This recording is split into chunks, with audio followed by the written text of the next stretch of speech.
গোটা মামলাগুলো প্রত্যেকটা মামলা সরাসরি আপনি বিচার ব্যবস্থায় ছিলেন, আপনি রায় দিয়েছেন, আপনি অনেক কিছু ভেতরের খবর জানেন যেটা সাধারণ মানুষ হয়তো জানেন না। মমতা বন্দ্যোপাধ্যায় কি সরাসরি এই দুর্নীতির সঙ্গে যুক্ত রয়েছেন, এই শিক্ষা দুর্নীতির সঙ্গে, এবং চাকরি যাওয়ার পেছনে তার সরাসরি হাত রয়েছে বলে আপনি মনে করছেন অভিজিৎ বাবু?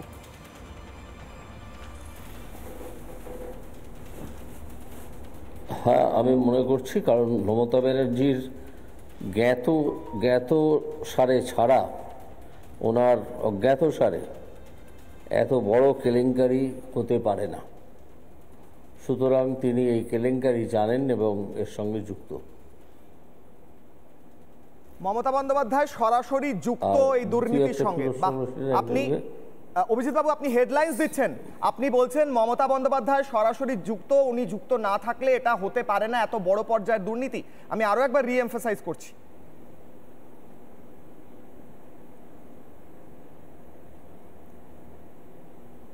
হ্যাঁ, আমি তাই বলছি যে মমতা ব্যানার্জি সরাসরি এর সঙ্গে যুক্ত না থাকলে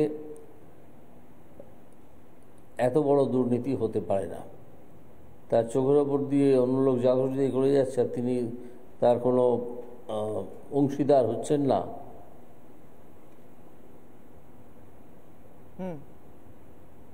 এটা হতে পারে না। সেই জন্যে আমি মনে করি মমতা ব্যানার্জি যুক্ত এবং তার চেলা চামুন্ডারা এই কাজটি করেছেন। অভিজিৎ বাবু, চিত্তরঞ্জন বাবু, আপনারা আমার সঙ্গে একটু থাকুন। আমার দুপাশে দুই চাকরিহারা রয়েছেন, আমার পাশে সুদীপ কোনার রয়েছেন, মৌসুমী চ্যাটার্জি রয়েছেন। আমি প্রথমে মৌসুমীর কাছে যাব, তারপর সুদীপের কাছে আসব। আজ অভিজিৎ বাবু রয়েছেন এবং চিত্তরঞ্জন বাবু রয়েছেন, সকালবেলাও আপনাদের সঙ্গে দেখা করতে তারা গিয়েছিলেন। কোনো প্রশ্ন, আইনের পথ কিংবা কোনো কিছু বক্তব্য যেটা আপনারা সরাসরি ওনাদের জানাতে চান? মৌসুমী ম্যাডাম। আমি একটাই বলতে চাইবো যে আমরা 22 লাখ ক্যান্ডিডেট এসএসসির এই এক্সামটা অ্যাপিয়ার করেছিলাম, আর এই 22 লাখ ক্যান্ডিডেটের ওএমআর কীভাবে পাবলিশ করা যেতে পারে এবং পুরো প্যানেলটা যেভাবে বাতিল করে দেওয়া হয়েছে, আইনি পদ্ধতিতে আমরা কিভাবে প্যানেলটাকে বাঁচাতে পারি এবং শুধুমাত্র যোগ্য এবং অযোগ্যদের আলাদা আলাদা লিস্ট তৈরি করতে পারি, এটা আমার প্রশ্ন। বেশ, অভিজিৎ বাবু যদি এই উত্তরটা দেন।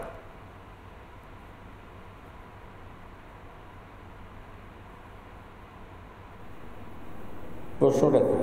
অভিজিৎ বাবু, এখানে মৌসুমী রয়েছেন, মৌসুমী চ্যাটার্জি, চাকরিহারা। তিনি বলছেন আইনি পদ্ধতিতে আমরা কিভাবে এই চাকরি যেগুলো চলে গেছে সেটা বাঁচাতে পারি, আমাদের আয় যতটুকু আমরা চাকরি করতাম সেটা আজকে চলে গিয়েছে, এটা আমরা কি করে আবার নয় ফিরে পেতে পারি, নয় বাঁচাতে পারি, আমাদের কিভাবে আবার রিইনস্টেট করা যেতে পারে, এটাই উনি প্রশ্ন করছেন। এটা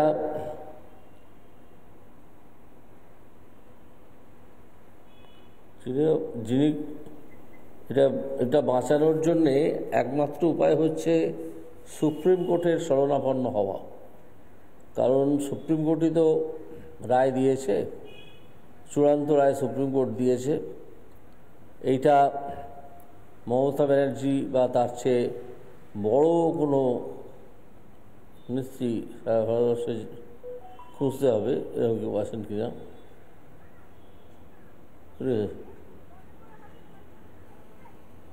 বেশ, আমি এবার সুদীপকে রিকোয়েস্ট করব, চিত্তরঞ্জন বাবু বা অভিজিৎ গাঙ্গুলিকে আপনার সরাসরি কোনো প্রশ্ন থাকলে আপনি করতে পারেন।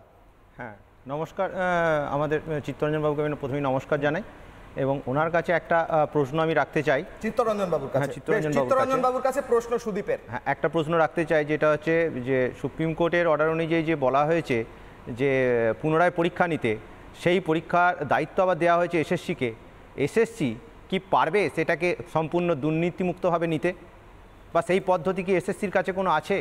যদি আগের পরীক্ষা আমাদের যে 2016 সালের পরীক্ষা সেটাকে যদি দুর্নীতিমুক্ত করতে না পারে, তাহলে সেই এসএসসিকে আবার পুনরায় সুপ্রিম কোর্ট কোন ভরসায় দায়িত্বটা দিল, এটুকু আমি জানতে চাই। বেশ, বলুন চিত্তরঞ্জন বাবু। দেখুন, পরীক্ষার পদ্ধতিটা তৈরি করে স্কুল সার্ভিস কমিশন, কিন্তু স্কুল সার্ভিস কমিশনের তো রুল তৈরি করতে পারে না, করে শিক্ষা দপ্তর, এবং সেই গেজেট নোটিফিকেশনের মাধ্যমে অ্যাফার্ম করে, সেটা রুল হিসাবে সাব্যস্ত হয়। দেখুন, যে রিক্রুটিং সংস্থা, তার যে সদিচ্ছা সেটাই সবচেয়ে বড় ইম্পর্টেন্ট। তার যদি সদিচ্ছা না থাকে তাহলে কিন্তু কোনোভাবেই এটা সম্ভব নয়। যেমন দেখুন, আপনি গ্র্যাজুয়েশন করেছেন, পোস্ট গ্র্যাজুয়েট করেছেন, যেখানে যা করেছেন সেখানে দেখবেন আপনি একটা প্রশ্নপত্র একটা উত্তরপত্রে লিখেছেন, সেটা একটা ডকুমেন্ট রয়ে গেছে। পরবর্তীকালে কোনো যদি গোলযোগ হয় সেটাকে আপনার ডকুমেন্ট হিসাবে ব্যবহার করতে পারেন, বা করসপন্ডিং প্রতিষ্ঠানকে আপনি বলতে পারেন আমার এটা দেখাও। কাজেই এটা স্বাভাবিকভাবেই আসে যে যদি শুধু ওএমআরে পরীক্ষা নেওয়া হয়, ওএমআরে যদি পরীক্ষা নেওয়া হয়, আপনি পরীক্ষা দিলেন চলে গেলেন, আপনি জানেনও না যে কি দিলেন আর কি দিলেন না, কোনটা ঠিক কোনটা বেঠিক। সেই জন্য সাধারণভাবে ট্রান্সপারেন্সির কারণে সরকারের যাতে বদনাম না হয় সেই জন্য হয় কার্বন লিস্ট ডুপ্লিকেট অথবা ওই ওএমআরগুলোকে স্ক্যান করে ওয়েবসাইটে তুলে দেওয়া, যাতে পরীক্ষার্থীরা নিজেদেরটা নিজে দেখে পারে। এই ধরনের পরীক্ষা এই সরকারের আমলেই হয়েছে। এবং নিট যে পরীক্ষাটা হয় আপনারা জানেন, আমাদের এখানে এই কার্বন লিস্ট ডুপ্লিকেট দেওয়াটার পরে সেন্ট্রাল গভর্নমেন্ট একটা প্রভিশন তৈরি করে। তারা মনে করে যে কার্বন লিস্ট ডুপ্লিকেটের চেয়েও মোর সুবিধাজনক বা কন্ট্রোলিং থাকবে যদি ওই ওএমআর সিটটাকে স্ক্যান করে ওয়েবসাইটে তুলে দেওয়া হয়।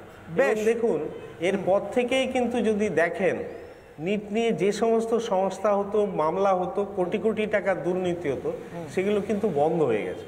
কাজে যে আমি মনে করি একটি পরীক্ষার্থী যখন পরীক্ষা দেয় তার অধিকার থাকে সে কিভাবে পরীক্ষাপত্রটা গ্যারান্টি করা যে সেটাই তার, সেটা যেন সে দেখাতে পারে বা বোঝাতে পারে বা কোনো একটা ব্যবস্থা রাখা হয়।